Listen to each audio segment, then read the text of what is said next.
Okay,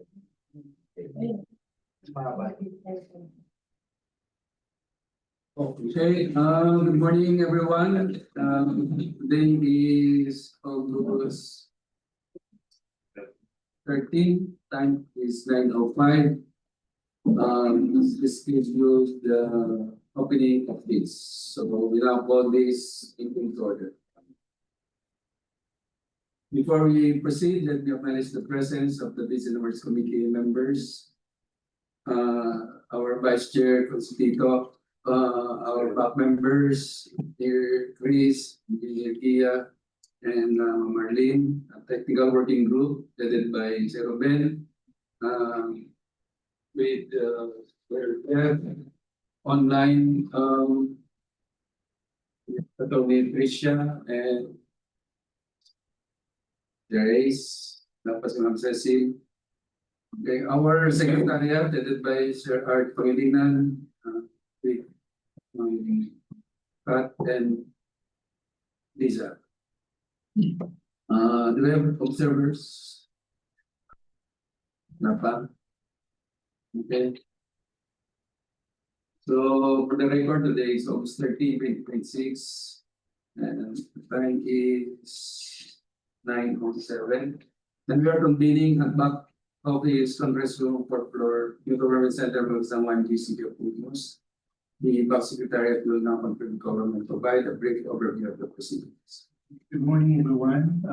Good morning. Thank you, Mr. Chair. We have a quorum present today. The purpose of this meeting is to open and evaluate the bid documents submitted by the participating bidders. The process will be conducted in accordance with the provisions of Republic Act number 12009 with its implementing rules and regulations. We will begin by opening the eligibility and technical documents, followed by the financial proposals. Each document will be checked for completeness and compliance with the requirements stated in the given documents, Mr. Chair.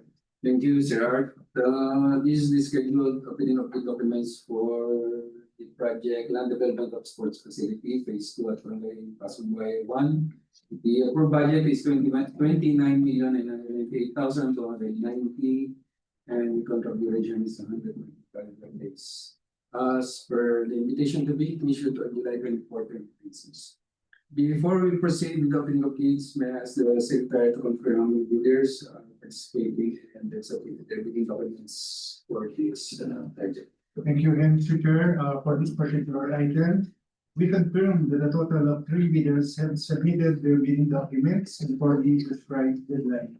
All submissions were received, duly recorded, and are ready for opening the evaluation by the committee. Thank you, Sir Art. The representatives of the end users will be on the engineering office, presented by Engineer Santo. Do you have other staff present? Lana? Okay. And of course, we'd like to welcome also the participating leaders. Let us now proceed with the opening of the documents. May I designate Ben be the bid opener and may request other people members to assist in the evaluation process. The Secretariat will put the names of the bidders in the order of submission, and the documents are properly logged and Thank you again, Mr. Chair. We will now open the envelope containing all the bid documents of the first bidder named CS Ramos Construction, which is properly sealed and received at 7:30 a.m. of August 13, 2026. Mr. Chair.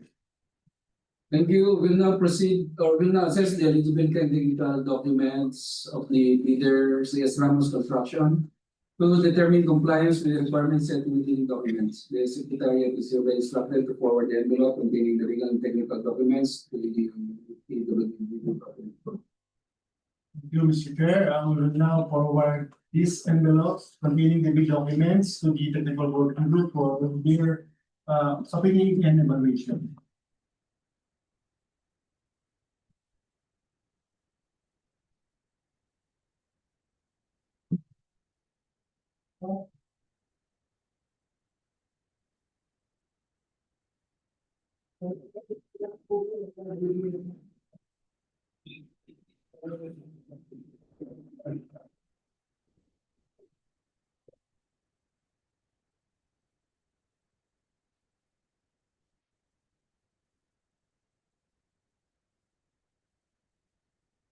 Let us review the technical and legibility document of the first bidder name, CS Ramos Construction.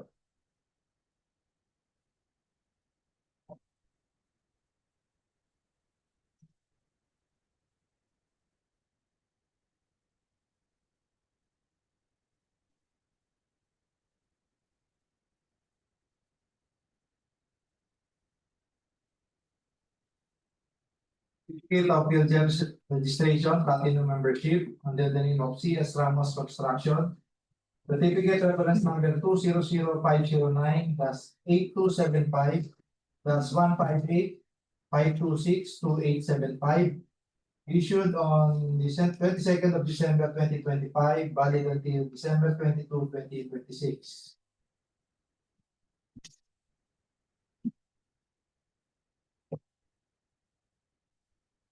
Pass. DTI Certificate of Registration issued in favor of CS Ramos Construction under business name number 3026423. Validity period of this certification July 11, 2026 up to July 11, 2031. Pass. Mayor's permit issued by the City Government of Imus under business ID, business plate number 00424, issued on January 5, 2026, valid until December 31, 2026. Issued in favor of CS Ramos Construction. Tax clearance certificate issued by the Bureau of Internal Revenue in favor of Ramos Cesar Santiago, CS Ramos Construction. Under TCBP number RR98-54A-07-2027-R1767-2026-M, issued on July 20th, 2026, valid until July 20, 2027. Pass. PCAB license. PCAB license issued in favor of CS Ramos Construction under registration number or under contractor's license number 30265.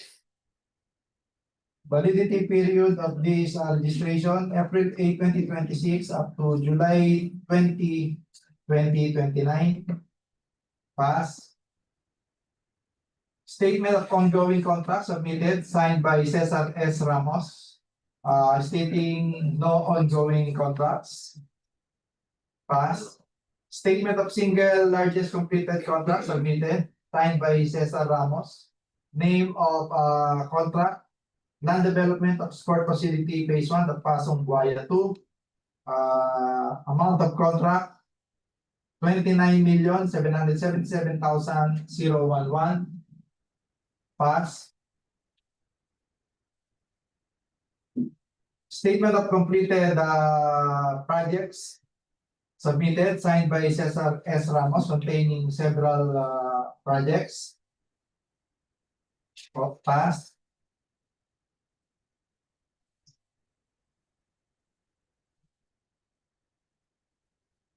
Bid securing declaration submitted signed by Cesar S. Ramos, notarized on August 12, 2026. Pass. Project requirements submitted consisting of the company's organizational chart, manpower utilization schedule, equipment utilization schedule, list of equipment owned or leased, construction schedule and SCAR, as well as the company's construction and safety protocols. Pass. Omnibus sworn statement submitted, signed by Cesar S. Ramos, notarized on August 12, 2026.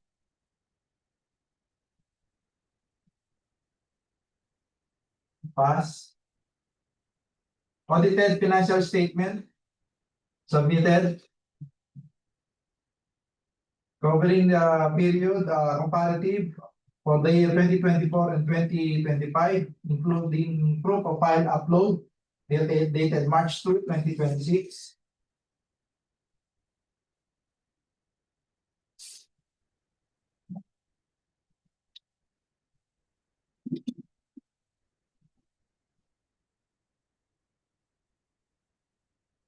Actual attachment for company's annual income tax return for the year 2025 also submitted. Attached also is the filing, proof of filing under TFPS dated February 27, 2026. Net financial contracting capacity statement submitted, signed by Engineer Cesar S. Ramos, with NFCC amount of 619,907,265. Pass. Class B documents submitted consisting of the declaration of non-applicability of joint venture agreement requirement, as well as the declaration of non-applicability of reciprocal rights of domestic legal persons. Mr. Chair, company is eligible to bid for the project. Thank you, Sir Ben. Based on the review of eligibility and technical documents, says Ramos Construction is hereby declared eligible. Let us now proceed with the opening of the eligibility and technical documents of the next bidder. Thank you again, Mr. Chair. We will now open the envelope of the second bidder, containing all the legal documents submitted. Bidder name, Almacar Builders and Metalworks, which is properly sealed and received at 7:40 a.m. of August 13, 2026. Thank you. We will now assess the eligibility and technical documents of the bidder, Almacar Builders and Metalworks, to determine compliance with the requirements set in the bidding documents. The Secretariat is hereby instructed to forward the envelope containing the legal and technical documents to the bidder. Mr. Chair, we are now transmitting the sealed envelope containing the legal documents to the bidder. We proceed.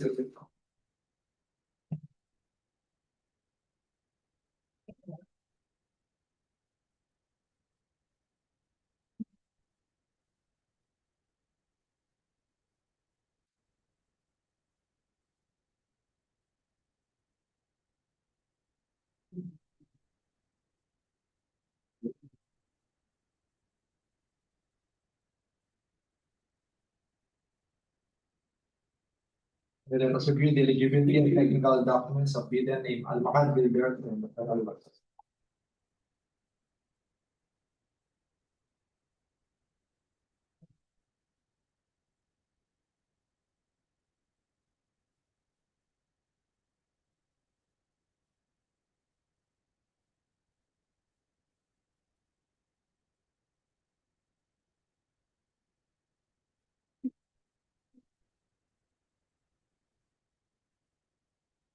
Certificate of Builders Registration, Platinum Membership, in favor of Almacar Builders and Metalworks. Certificate reference number 200312-2198-148-028-4020, issued on the 29th of April 2026, valid until April 29, 2027.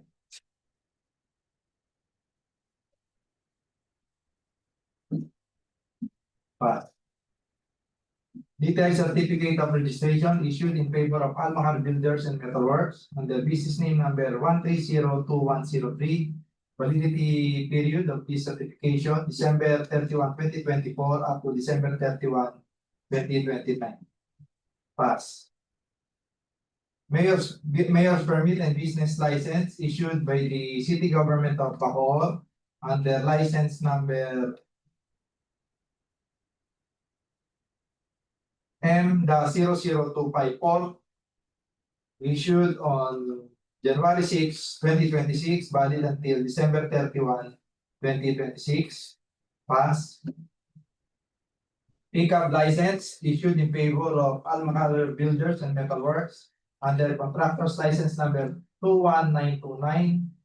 Validity period of this registration May 21, 2025 up to June 18, 2028. Pass.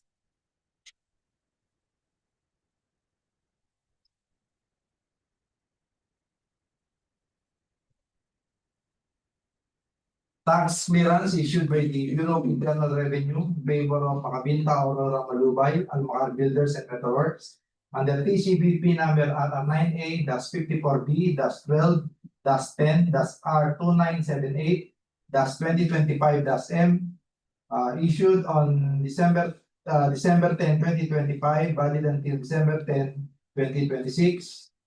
Pass.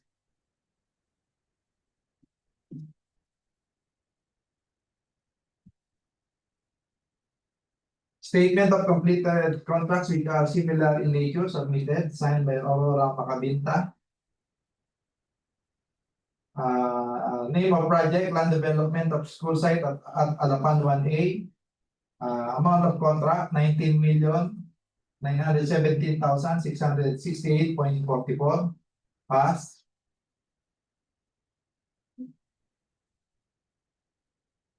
Statement of all ongoing projects submitted, signed by Aurora Macabinta, containing 2 entries.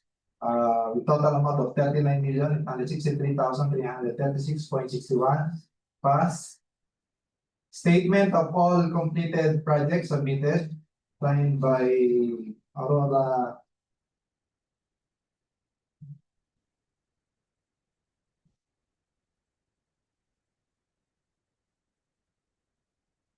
Macabinta, containing multiple entries.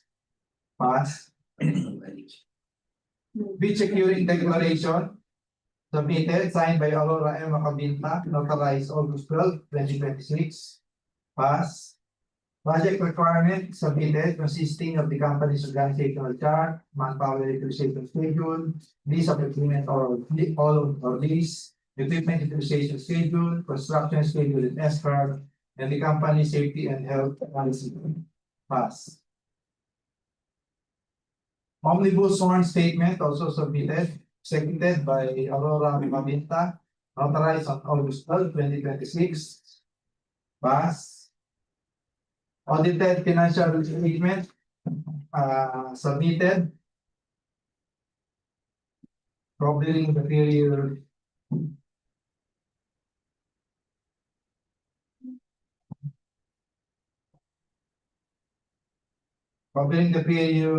December 31, as of December 31, 2025, as well as the proof of file upload dated April 15, 2026, together with annual income tax return for the year 2025.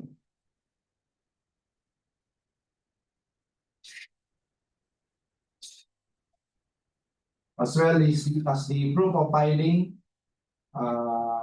with filing reference number attached, dated April 12, 2026. Pass. Statement of net financial contracting capacity submitted, signed by Aurora M. Macabinta, with NFCC amount of 2,567,848,008.39. Pass. Class B documents submitted, consisting of the declaration of non-applicability of joint venture agreement requirement and the declaration of non-applicability of reciprocal rights of domestic bidder preference. The chair company is eligible to bid for the project. Thank you. Based on the review of eligibility and technical documents, Alma Builders and the convert is invited to the Let us now proceed with the opening of the eligibility and technical documents of the review. Thank you, Mr. Chair. We will now open the envelope containing all the bid documents of the third bidder named Universal and Medina Construction and Trading, which is practically sealed and received at 755 million. August 13, 2026. Thank you, sir. We will now assess the eligibility and technical documents of the bidder Universal and Medina Construction and Trading to determine compliance with the requirements set in the bidding documents. The Secretariat is hereby instructed to forward the envelope containing the legal and technical documents in the bid document. Thank you, Mr. Chair. We are now transmitting the sealed envelope containing the bid documents to TWG Pro in the envelope. You may now proceed, Mr. Rebecca.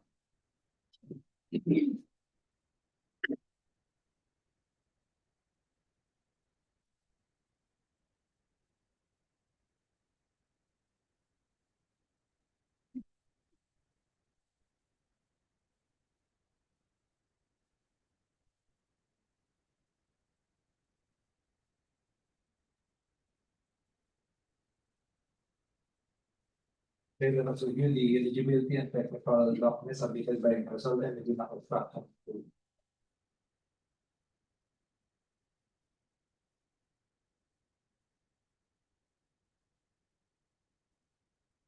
Certificate of PLGF registration, platinum membership, in favor of Universal and Medina Construction and Trading under certificate reference number 200402-2798-130-141-2827, issued on the 20th day of October 2025, valid until October 28, 2026.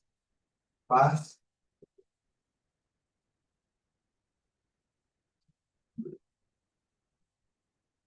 Detailed certificate of registration issued in favor of Resol M. Medina Construction and Trading under business name number 3304759. Validity period November 16, 2021 up to November 16, 2026. Pass.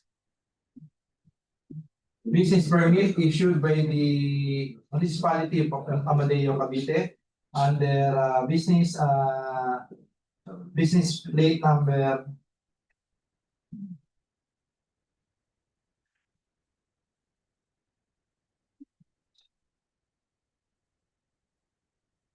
the business permit number 2026-0402-102-000-0166 issued on January 7, 2026, valid until December 31, 2026. Favor of Mirasol M. Medina Construction Trading. Pass.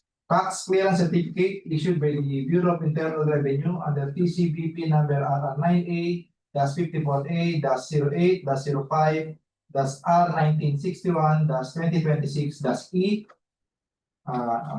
issued in favor of Mirasol M. Medina Construction and Trading, validity issued on August 5th of August 2026, valid until August 5, 2027.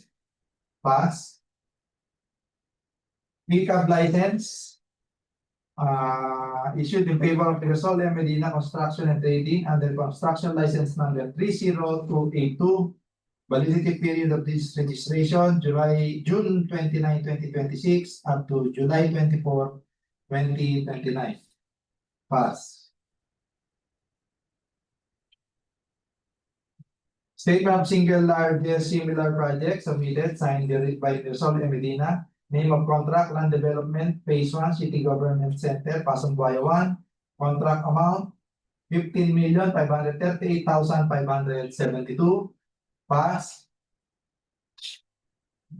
Statement of ongoing project submitted, signed by Mirasol M. Medina, containing several entries with total amount of 16,209,423.50. Pass. Statement of completed projects submitted, signed by Mirasol M. Medina, containing several entries. Pass. Bid securing declaration submitted, signed by Mirasol M. Medina, notarized August 12, 2026. Pass. Project requirements submitted, consisting of the company's organizational chart, manpower utilization schedule, list of equipment owned on lease, equipment utilization schedule, construction schedule in SCAR, as well as the company's construction and safety and health programs. Pass. Omnibus form statement submitted, signed by Mirasol M. Medina, notarized August 12, 2026. Pass.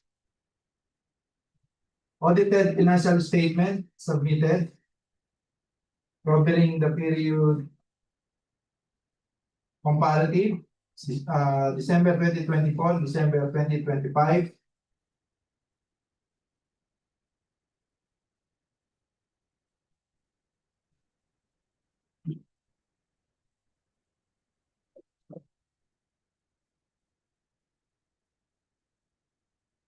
Together with copies of the company's annual income tax return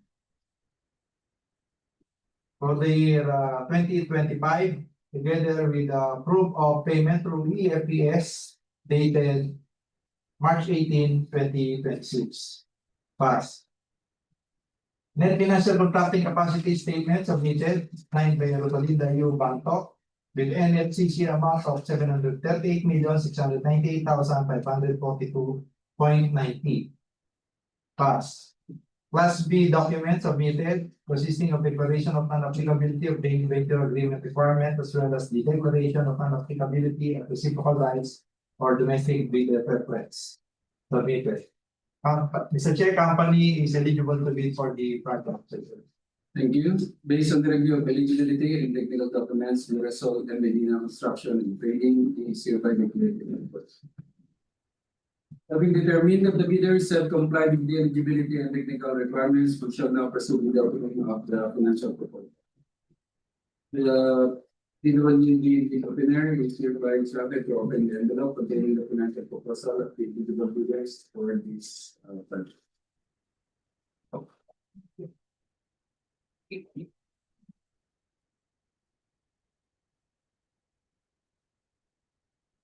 Financial proposal submitted by CS Ramos Construction and Trading.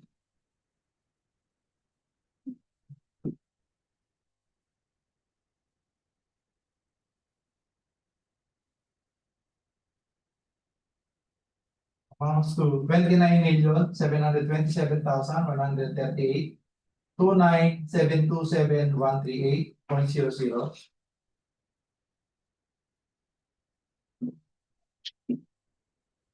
The financial proposal submitted by Almacan Builders and Metalworks.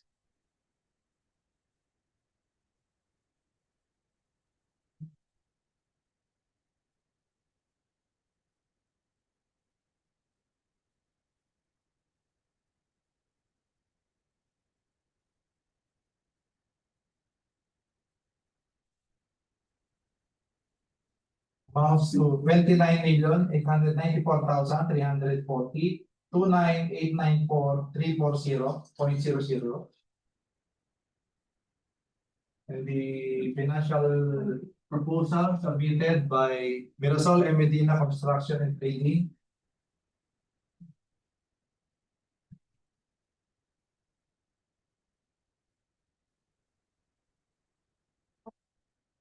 Amounts to 29,790,390, 29,790,390.00. Thank you.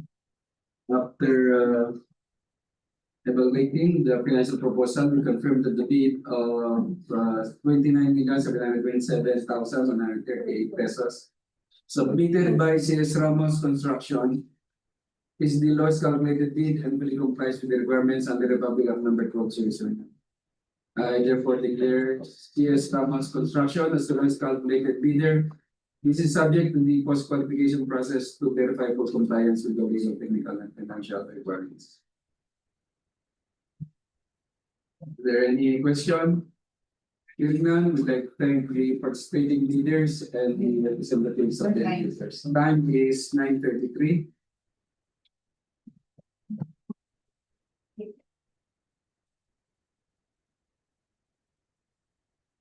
Is there any other agenda for the meeting at the structure projects? Hearing none, so now declare this the conference adjourned.